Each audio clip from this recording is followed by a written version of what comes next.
India Inc.'s reaction to the budget has been a bit of a mixed bag. Most of them feel that this is going to be an inflationary budget and that the excise duty should have been avoided. Many others feel that Pranab Mukherjee has done a balancing act, keeping the sectors in mind and also the state of the world economy. Here is an excerpt from what CII's top honchos have to say about the budget. On that front, I would say yes, because last year when he announced 4.6, many of us actually questioned the ability to manage 4.6. As it happened, the global situation turned much worse and we have ended up with 5.9. However, 5.1 is still worrisome because this will make it difficult for the private sector. This will have the potential to raise inflation further, and with government borrowing likely to go up, it will has the potential to crowd out private sector from borrowing as well.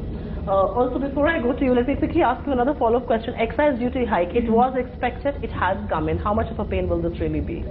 We have said this for the last couple of months. There was a lot of this going around in the air that it probably will get rolled back to 12%. We had said this is not the right time to do it because it came in as a stimulus, and there is a slowdown right now again. Not just in India, there's a global slowdown.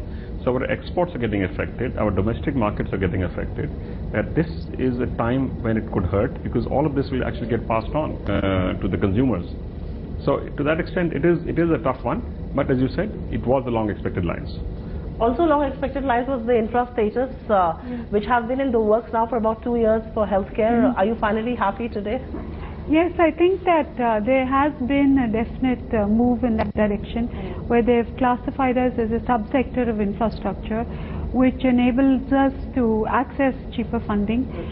Capital, of course, is very important for growth in the healthcare sector. How happy or sad are you with this union budget, considering it has come at a time when there is a global gloom, when there are tough political situations here in India? Do you think he could have perhaps done better with this budget? If he can achieve 5.1, bring it down to 5.1 fiscal deficit from 5.9, I think it will be a good achievement. The pronouncement I found most encouraging was to say that he wishes to contain the subsidy bill within 2% of the GDP. I think this is a very good target. The first time we've set a target where subsidies are being contained. Even if it slightly exceeds the 2% figure, I think it will be a job well done. I think it will also enable the finance ministry to put pressure on the other ministries and the political parties within the UPA to not go overboard. But the fact is that he said he would want to contain it under 2%. He hasn't really given a roadmap, and that's where many people believe the gap really will exist. Yes, that's true, but I think there are many possibilities, such as, say, diesel subsidy and various other things which he could put in. He's already announced some expenditure on a certain project, but I don't think some of those I don't think come within the subsidy definition. The negative to my mind was the excise duty hike, because that's going to create inflation. Look, but could this have been avoided? This I think could have been avoided. It's a question of how you look at growth. Can you spur growth more? Can you give better incentive to whether it's agriculture or manufacturing or services? Growth is an answer to many things.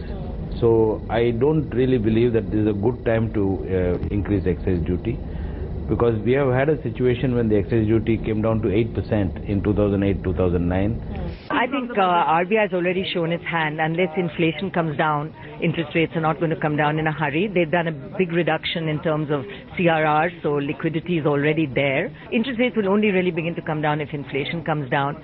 So that is much more about monetary policy, and there's obviously nothing about that in the budget.